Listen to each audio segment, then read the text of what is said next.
The UN talks double talk as the ruling elite weaponize authoritarian democracy to overthrow authoritarianism. Also, you can sleep better tonight knowing that a notorious gang was caught smuggling one of their highest selling goods, their most sought after contraband in Auckland, New Zealand. Yes, they were caught smuggling KFC. Hey, it's Lucas Skrobot, and you're listening to the Lucas Skrobot Show, where we uncover purpose, pursue truth, and own the future. It's episode 259, September 22nd, 2021, coming to you from the heart of the Middle East. And the world just gets crazier and crazier. We're going to hit the KFC smuggling contraband story towards the end of the show.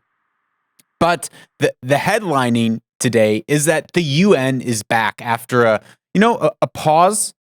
The nature was healing itself, and I think hopefully the world was able to heal a little bit in the time that the UN was not in physical session.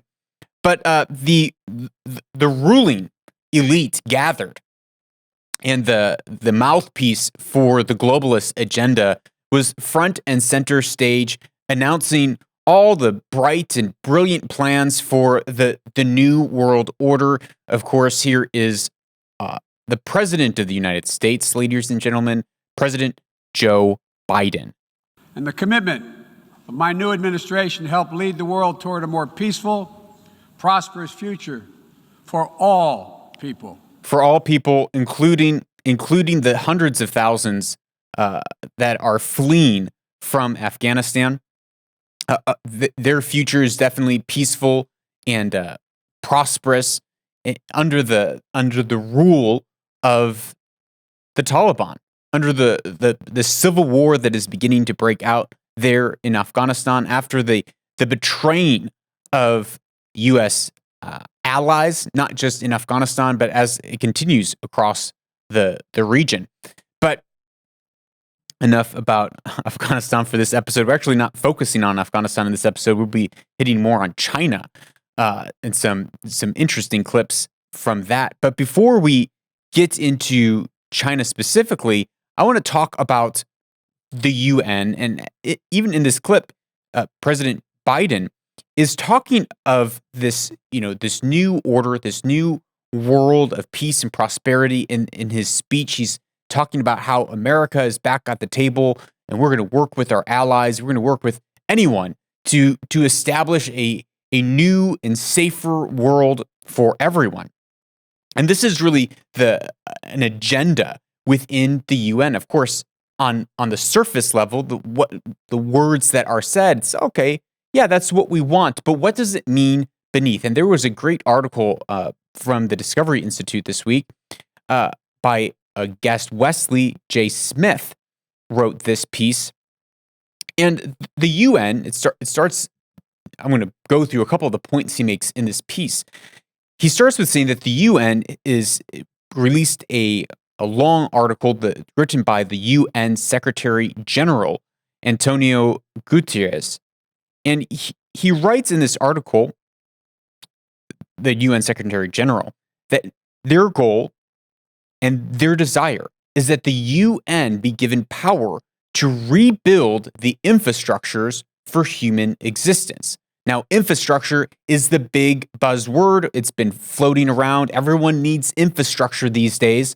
And that is a clever way of saying we are going to overhaul not just physical, like actual infrastructure, like roads or buildings or bridges or the electrical grid. It's not just overhauling that, but it's saying we're going to also package in with this word infrastructure. We're going to package in education and the way that we educate. We're going to package in a new system of wealth distribution. We're going to package in a new way of seeing the world. We're going to repackage society itself. So when you see that word infrastructure, you can read into what is actually underneath that, or should I say, you should pause and ask what is actually being meant by infrastructure, as it's a really hot word. Lots of letters. I don't even know. 1, 2, 5, 6, 7, 8, 9, 10, 11, 12, 13, 14, 15-letter word.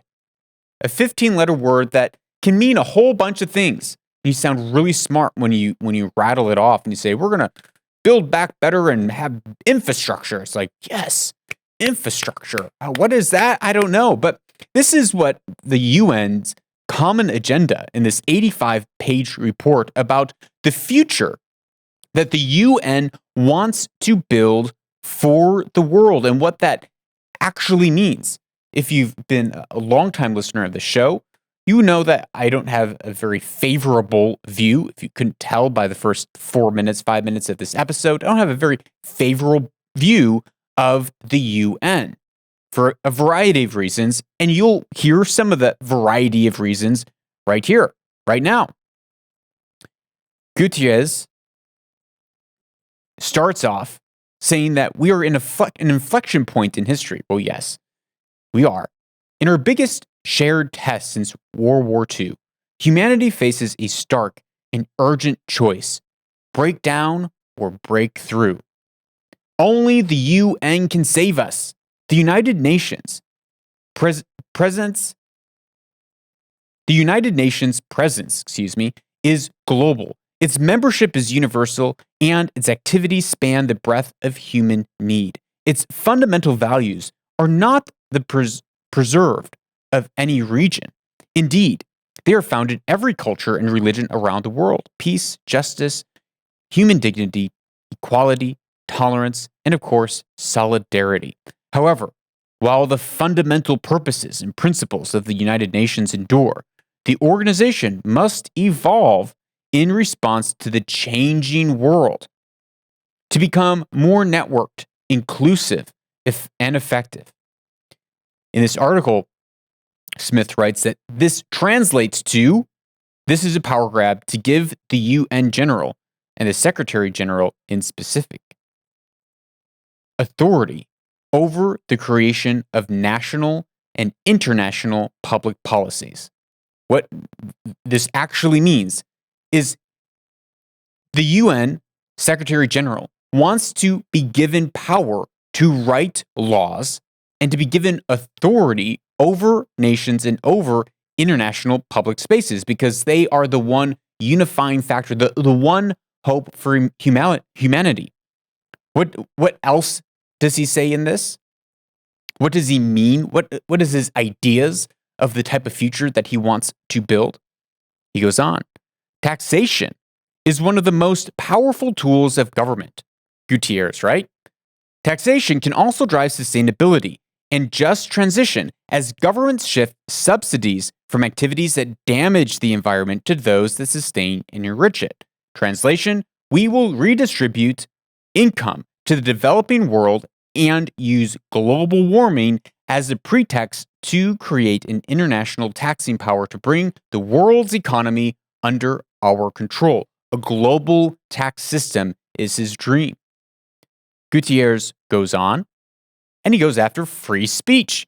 He writes, now is the time to end the infodemic, plaguing our world by defending a common, empirically based consensus around facts, science, and knowledge. The war on science must end. All policy and budget decisions should be backed by science and expertise. I am calling for a global code of conduct that promotes integrity in public information. AKA, we want to be Big Brother. We want to control all the modes and forms of communication. We will be the ones who decides what is and what isn't fact. And the way that we'll do this, we'll find the scientists that agree with us, and we'll have the censors decide what is or isn't fact, and we'll control the people who control the information. And therefore, we can say, well, we're not doing it. It's the experts that are deciding this, but we've handpicked the experts. We've handpicked the sources. We have told you these are the books that you can read. These are the sources that you can't read. He wants to establish an information monopoly. And it's not an exaggeration. He goes on, himself writing, While vigorously defending the right to freedom of expression everywhere, notice freedom of expression, not freedom of speech or freedom of communication. It's you can express yourself, but it's not freedom of information, it's freedom of expression. We must equally encourage societies to develop a common, empirically based consensus on the public goods of facts, science, and knowledge, a global code of conduct that promotes integrity in public information that could be explored together with states, media outlets, and regulatory bodies, facilitated by the United Nations. With recent concerns about trust and mistrust linked to technology and the digital space, it is also time to understand, better regulate, and manage our digital commons as a global public good. This is where we've been talking about this for a long time. This is where they want to drive this, a control of all the public platforms, all the social media platforms, a control of what you can and cannot see, censorship. Because if you can control the information, if you can control the facts, you can control the people.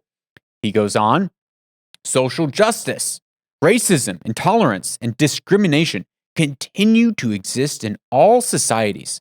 Pause. And they always will. Do you know why? Because wrapped up in the heart of man is envy, is jealousy, is hatred. And that is not going to go away by the UN creating some laws or a new regulatory body. Yes, there are things that we can do to alleviate those things.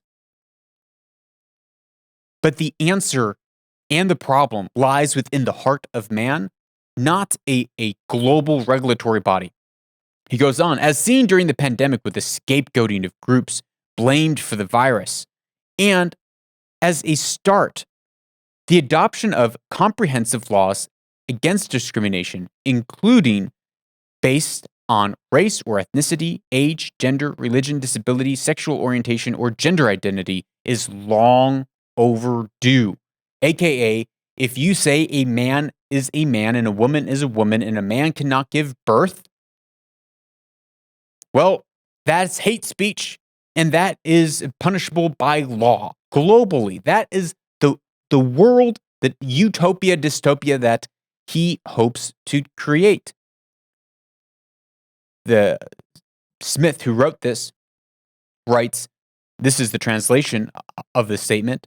The new international order will promote critical race theory, abortion rights, and the values of the transgendered movement, while suppressing dissonance from the reigning global moral order.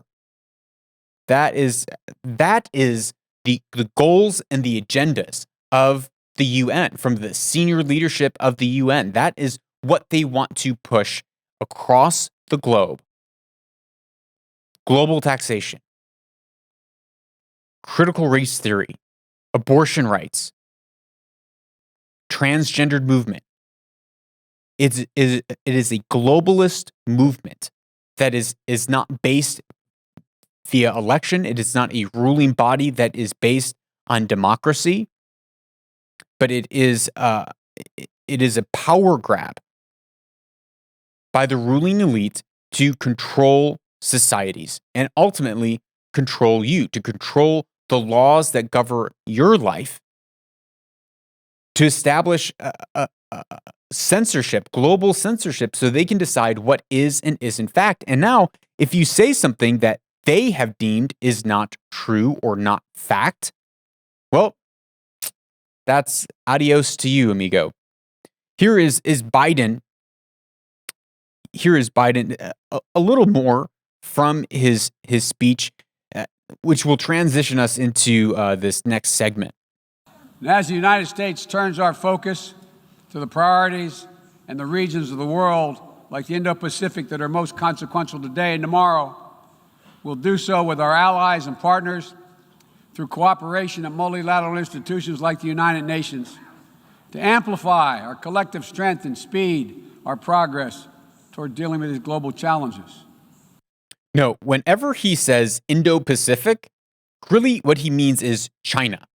So, and we've seen America in recent days begin to withdraw even missile batteries from our allies in Saudi Arabia. We withdrew out of Afghanistan, leaving high and dry our allies, uh, not just our allies in Afghanistan, but leaving high and dry allies of the UK and NATO, who the UK is definitely not happy with the way that the withdrawal from Afghanistan happened.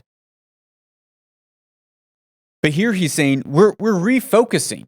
We're refocusing on more strategic problems, bigger looming problems in the quote unquote Indo-Pacific, which really means we're focusing on combating China, which is the whole Australian, UK, US, the AUKUS deal, where the US cut France out of the submarine deal, and they decided to give, I'm sure for a hefty cost, Australia nuclear-powered submarines to what? To act as a bulwark against China. Well, this is where the double talk, as I said in the intro, there's so much double talk going on, just as we went through the UN saying what they want to do. And then when you break down what that actually means in their policy, in their world that they want to build, it's quite the opposite. They say that they want to build freedom by ending the infodemic. But by doing that, they want to create a sensorial Big Brother world where they decide what is truth, where they decide what is fact, not just for one country where they've been democratically voted in, but for the globe. Now, there's going to be a large number of nations that are currently resisting and will continue to resist this globalist push. But the double talk continues to play even in Biden's speech, as we're going through a couple clips from that, where he says, okay, we are building up and focusing on the Indo-Pacific, but at the same time, we actually kind of like China. Here's another clip. But we're not seeking, say it again, we are not seeking a new Cold War or a world divided into rigid blocks. We're not seeking a new Cold War, but we're making sure to build up our military allies in the Indo-Pacific to defend against China, aka we are in a new Cold War. But he continues. The United States is ready to work with any nation that steps up and pursues peaceful resolution to shared challenges, even if we have intense disagreements in other areas. Let me break that down for you. When he says shared challenges, he means global warming. Lots of his speech was dedicated to global warming again and again, saying how we're all facing a climate. Weather and climate is challenging the entire world. We need to battle climate. It's not even climate change now. It's just we need to battle climate. And it's a global issue that goes across borders. So if we can find people who as he says here, that steps up and pursues peaceful resolution to shared challenges, who pursue peaceful resolutions to shared challenges, even if we have intense disagreements. Yes. In other areas. Well, what are those tense disagreements, and who is he talking about? Again, he's making reference to China. Even Nancy Pelosi just last week said, yes, China does a whole bunch of horrible things, but we're going to partner with them because global warming is a bigger issue. And so here's this really easy scapegoat loophole that they're weaving right now, which is, well, there's bigger problems that we need to focus on. Don't worry about the millions of Uyghurs that are in concentration camps and the genocide that is happening against them. There are bigger issues like global warming. So we can cozy on up to China. And again, this is the strange double talk that I hear going on.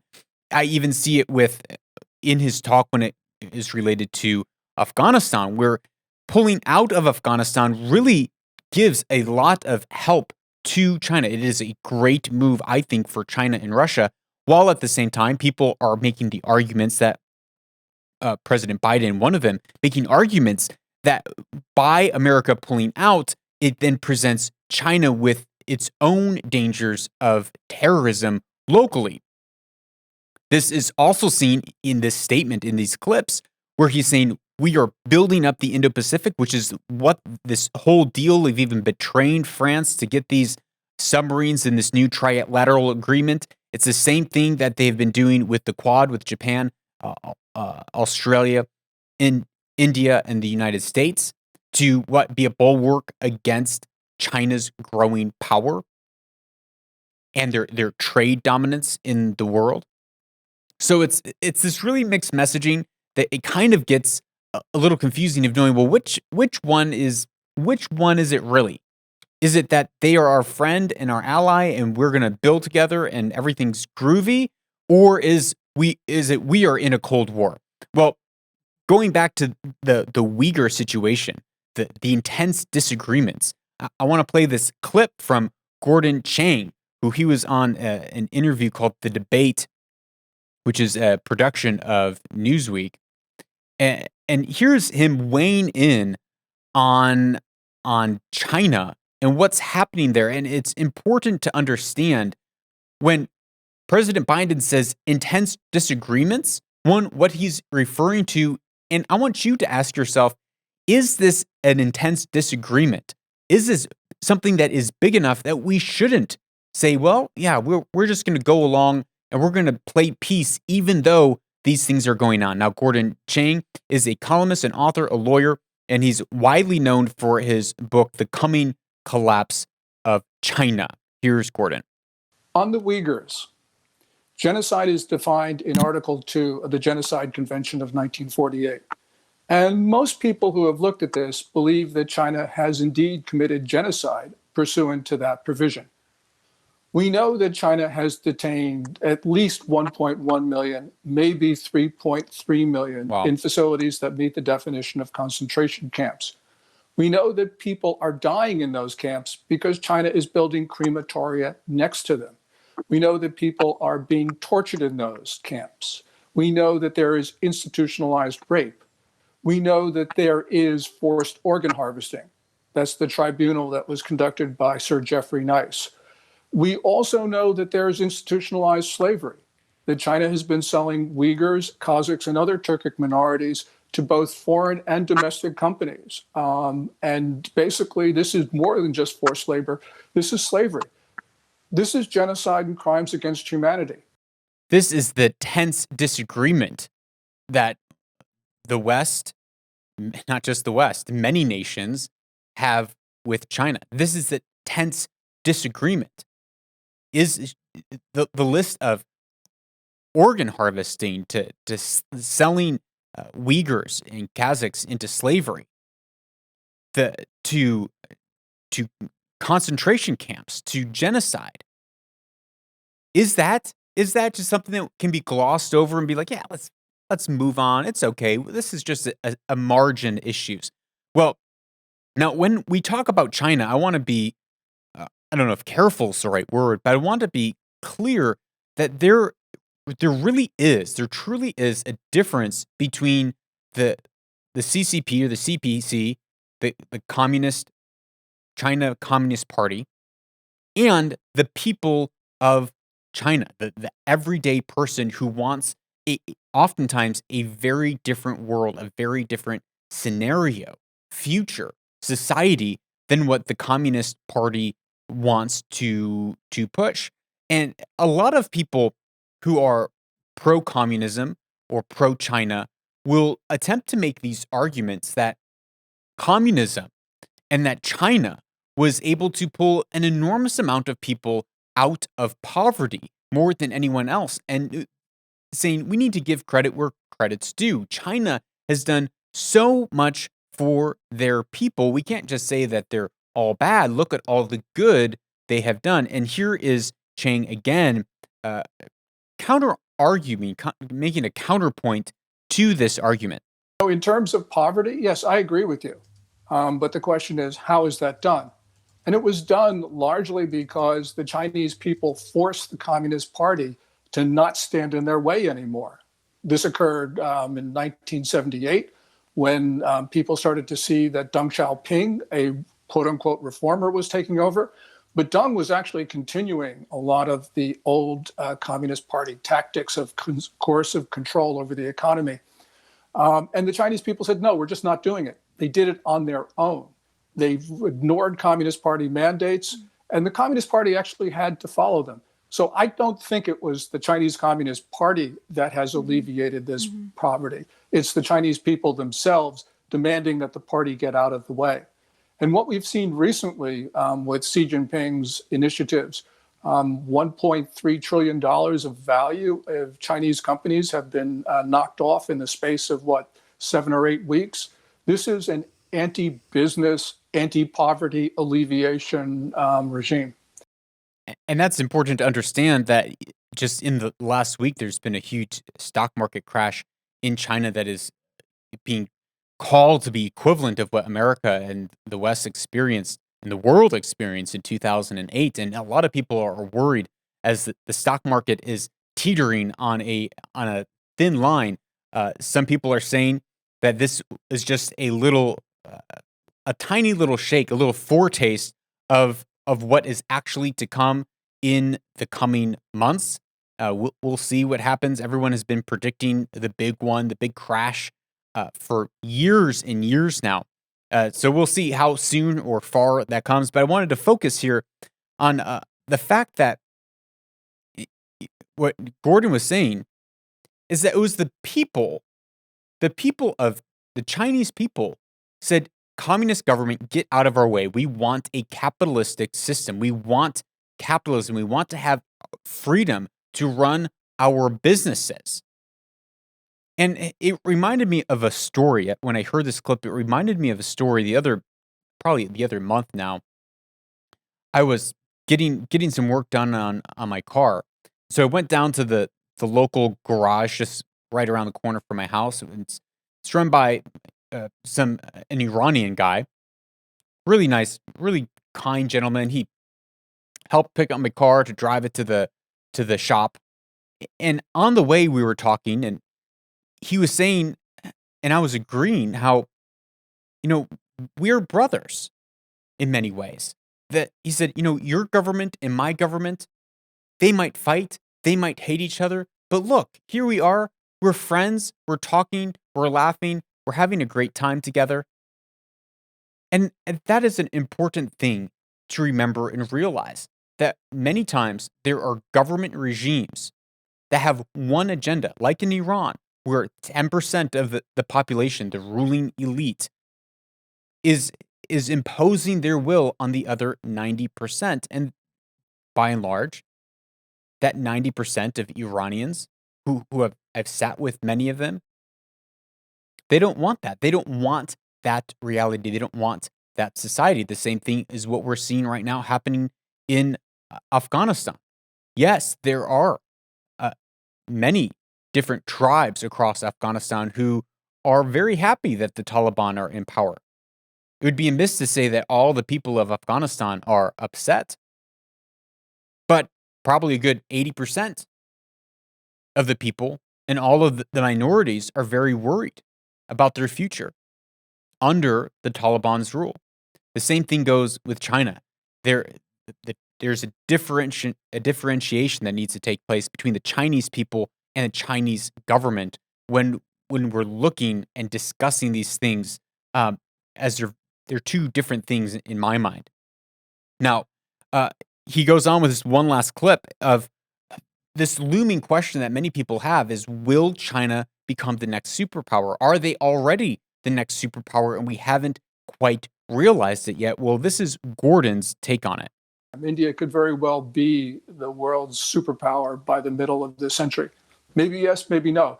But the point is, we know that China won't be. And we know for one very simple reason, and that is that China today, which has a population of 1.41 billion people, according to the 7th National Census that was conducted last November and December, at the end of this century will be no more than 1 billion people, even according to China's own estimates, which overstate China's demographic potential. China probably will have a population of maybe 500 million if it's lucky. In other words, they're going to suffer the biggest demographic decline in history in the absence of war or disease. That is just mind-boggling. We've touched on this before. The population collapse that is coming to China, that is already here in China, and that's brought on by itself to the one-child policy, which then they lifted it. And we've discussed this a number of episodes back. They lifted it to two-child, and now it's at a three-child poverty or limit.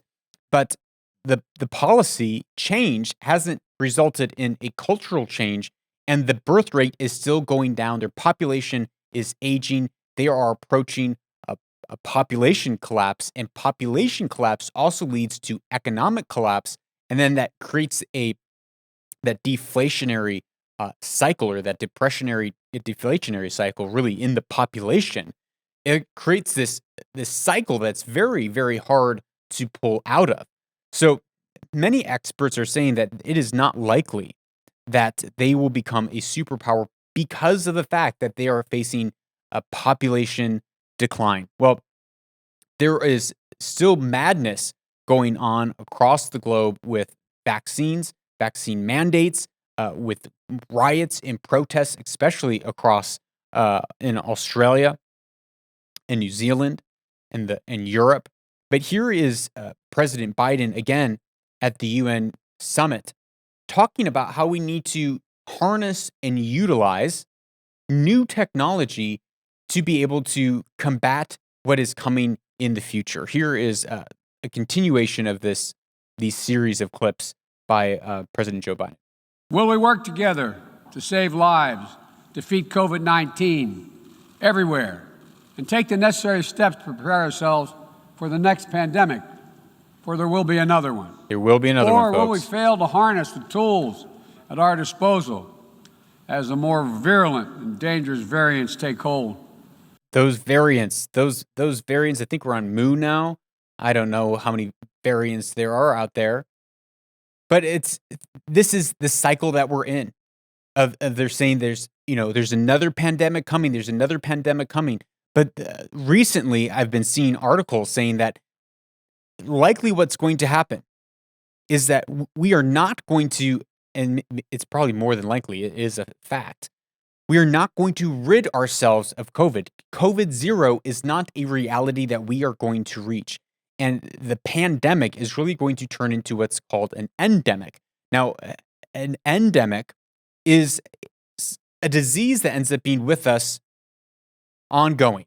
So the influenza would be an endemic. The common cold would be an endemic. And those are things that are typically seasonal, that comes in waves. And there's no vaccine, there's no cure for it, that every season there is a new variant that kind of flows through. Well, here is this shocking clip by Professor Sir Andrew Pollard, who is the director of Oxford Zeneca, who is the director of the vaccine, talking just about how the vaccines are not going to cause herd immunity. Now, this is what people have been saying, that it's all about herd immunity, and that's why they're trying to get these numbers up. But here's Sir Andrew Pollard. I think we are in a situation here with this current variant where herd immunity is not a possibility because it still infects vaccinated individuals. And I suspect that what the virus will throw up next is a variant which is perhaps even better at transmitting in vaccinated populations. And so that's even more of a reason not to be making a vaccine program around herd immunity. I don't think there's anything the UK can do to stop the emergence of new variants. They're going to happen. And if anything, we need to focus now not on what might stop new variants, because I don't think we have any facility to control that. We need to focus on thinking about how do we prevent people dying or going to hospital. So there's a couple things that I hear him saying. One, he's admitting that vaccinated people are getting COVID and can spread it and can get it. So this isn't about creating a total immunity, but it's hopefully going to, and this is what he's saying, that hopefully this will result in people not going to hospital as much due to these shots. But he is also saying we need to focus on not just, okay, we need to create herd immunity, because he's saying, well, that's not going to happen. We're going to have another variant and another variant and another variant, and we're not going to ever create that herd immunity. If I'm understanding what he's saying right, it's not going to happen. So instead of focusing on that, we need to focus on how to treat the disease rather than just creating a vaccine to the disease. And maybe he is talking about a vaccine, but what I'm hearing, and I would think would be rational, is, okay, how can we get a treatment, which there are treatments, preventative treatments, and vitamin D, ivermectin, vitamin C. These are all things that have proven themselves.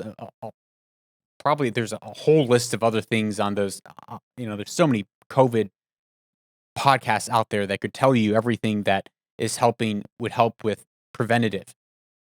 But it's just fascinating that he is making this point that this is here to stay, and we're not going to get this magical herd immunity. We're not going to get to COVID zero. We have to learn to live with it, and we have to learn how to keep people healthy through it and move on with life. This clip goes on. I'll play the last 50 seconds of this clip.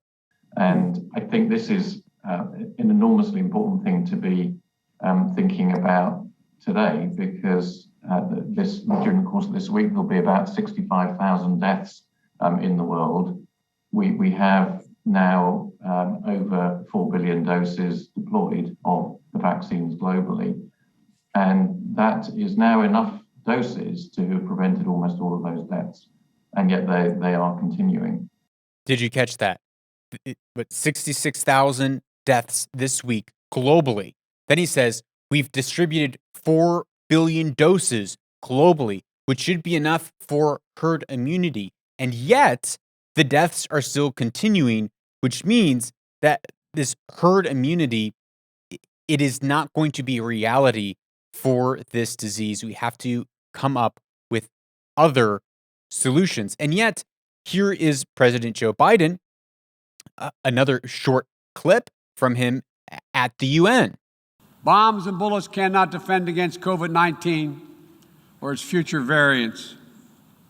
To fight this pandemic, we need a collective act of science and political will. We need to act now to get shots in arms as fast as possible.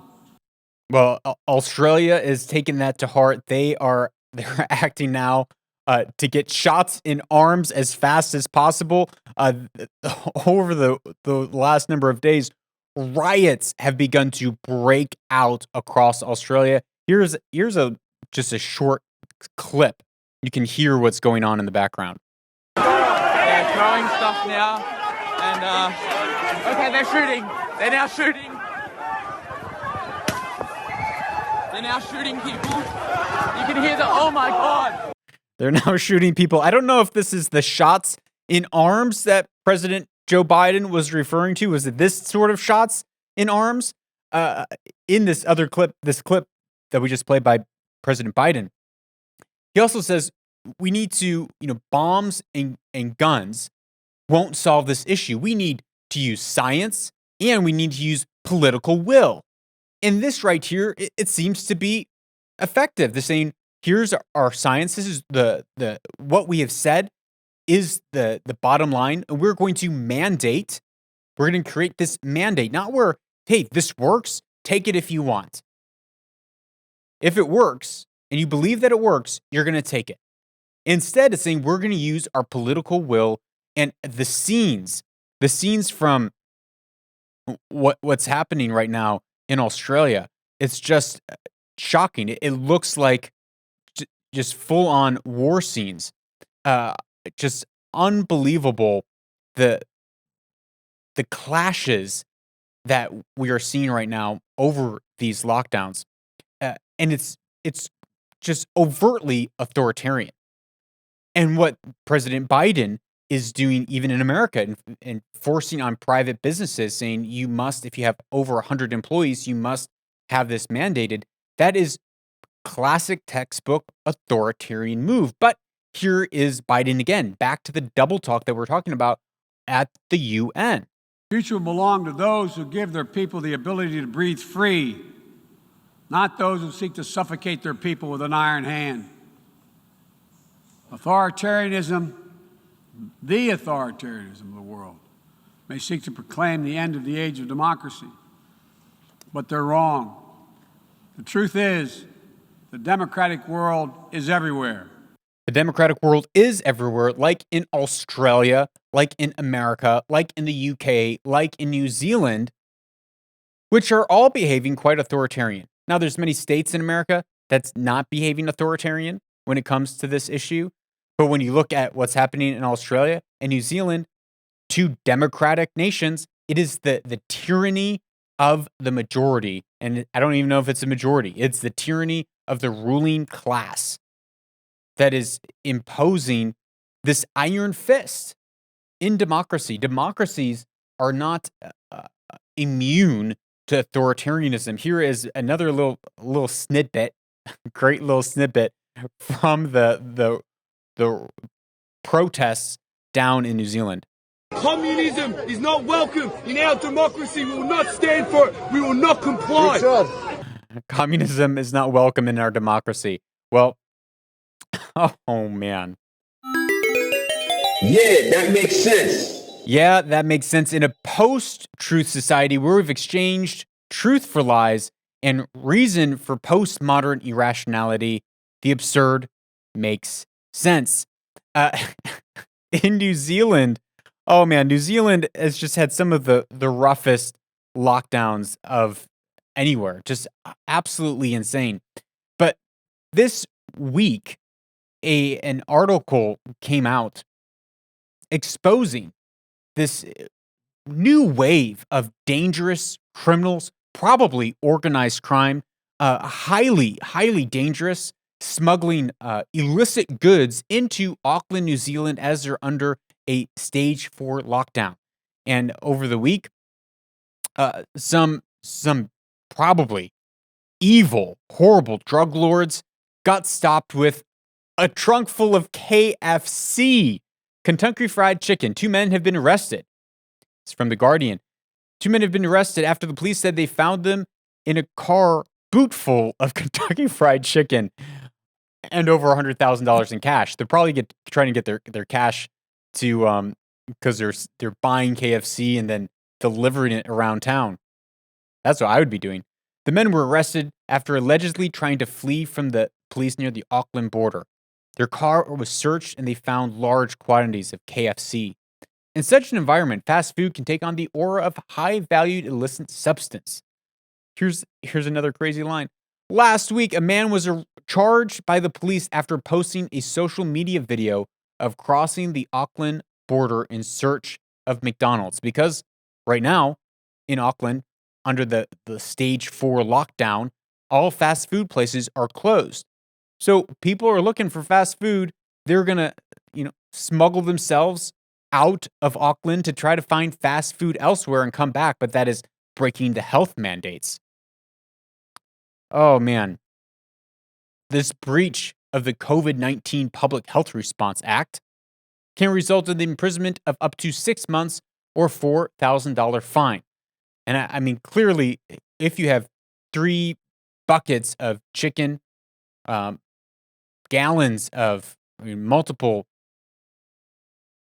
containers, of coleslaw, you're probably part of some sort of KFC trafficking organization. And for sure, you should be locked up and put away for a long time. Well, this show is brought to you by listeners and by listeners like you, just like you. So I want to start by saying thank you for being here. Thank you for listening.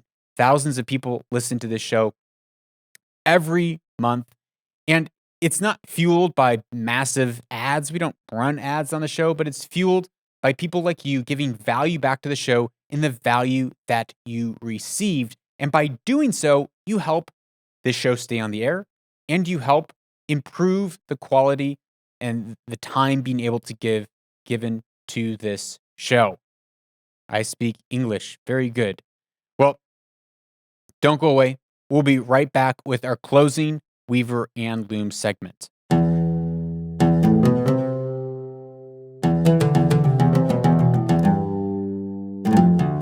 Welcome back to Weaver Loom, a part of the show where we take ancient wisdom and we weave it in with our everyday lives so that we can own our future and weave our destinies. Today's quote is actually a clip that I found from the Atlas Society, which is a libertarian society by Richard Salsman. And he is talking about not just having caution in our lives, but being precautionary and a precautionary movement. There's something called the precautionary principle, which maybe almost no one has heard of, but believe me, it's behind the scenes and it's been in academia and growing. And if I said to you, we should live our lives with caution, and not be reckless risk takers, most people would say, well, of course not. Some people take more risks than others. And so it's just, rational in many contexts to have caution. But the idea of precaution, which is what the precautionary principle is the idea that we should be super sensitive to things that might cause us to be cautious. So it's like one step removed, and it's a whole movement. Then I don't even know what you would call it. There's journals of risk assessment. There's journals of risk analysis. They apply these to climate change models. They apply these to epidemiology. They apply these to workplace incidents. But what has happened is they have supercharged the whole idea of taking risks. And they've set up a standard which is so platonic and actually so fear-inducing that it's causing people to not do things within the norms of like low risk. And that's what's happening, I think, in COVID. It isn't just that there are these problems with the World Health Organization, the CDC, the FDA, the authoritarianism from Biden. There is also this kind of philosophic fuel being given to it by this push again to say that you shouldn't just be risk averse. You should be massively risk averse, almost to the extent where you live in a bubble. And this is infected even, by the way, parenting. For those of you who know what helicopter parents are, parents who try to immunize their children from any kind of failure or risk at all. I love this clip about being precautionary and how when we're overly cautious, it actually destroys our creative ability. It destroys if you're an overly cautious parent. Anytime a toy drops, you're sanitizing it 20 times and you're making sure your kid is living in a bubble. Just, YOLO, you only live once. You ought to look out. You better be safe. Precautionary. And it's why people, maybe you don't know this, but people make fun of other people when they say, stay safe. Stay safe. It's like, what? How safe are we really going to stay? Should I just stay in my house? Should I just live locked up, live in fear, and not risk? And there's, as he said at the beginning, there's a difference between being cautious and not just being foolish and doing foolish things that are going to cause harm, and being precautious, which is a step before that. And then right now we're being precautious about being precautious. We're having so many levels because in society, we have boiled life down to our life. That after our physical body, there's nothing left. After that, there's nothing left. All that we have to hang on to is our health and our wellness. And if that is the world that we live in, if that is our worldview, our paradigm, that all we have to hang on to is our health and our wellness, then we are going to live these lives of trying to self-preserve, that self-preservation. That self-preservation will cause us to shrink back in our cages, into ourselves, and we will not even live even though we're alive. We won't actually fulfill our purpose of the reason that we are here on the earth, because we will be so filled and flooded with fear as we work to preserve ourselves rather than to give of ourselves freely, rather than to risk our lives freely, to do something that we could fail and fail hard at, taking true risks with our lives where we look foolish and we end up in dire situations. Those are the people who succeed in the world. Those are the people that we look up to and admire. those people who were not precautious, but they weighed the risks and they took action. So do that for your life. Don't be safe this week. Go out and take risks. Go out and take risks within your community, within your relationships, of pushing the boundaries of loving one another, pushing the boundaries of serving other people, pushing the boundaries of how you dream about what you want to do with your life, or how you dream about the vision that you want to lead your family into. Take risks this week. And one way that you can take a risk is by sharing this episode with those friends, those relationships, those colleagues. You can do so by texting this, sending them this podcast, or even just talking about some of the ideas that we talked about here on today's show together. And that will be a risk for you, because then you'll be forced to engage with them along these subjects. And maybe they're going to disagree with you, and maybe you'll be put in an awkward situation. But that is how we grow, and that is how we build a strong society and culture and community around us. It is brick by brick. And you and I can lead in those societies. We can lead by setting culture. We can lead by connecting people together. And it's in the connecting people together, in the joining people together, there is purpose, because purpose is always found in connection to someone else. And that, my friends, can help us and help us own the future.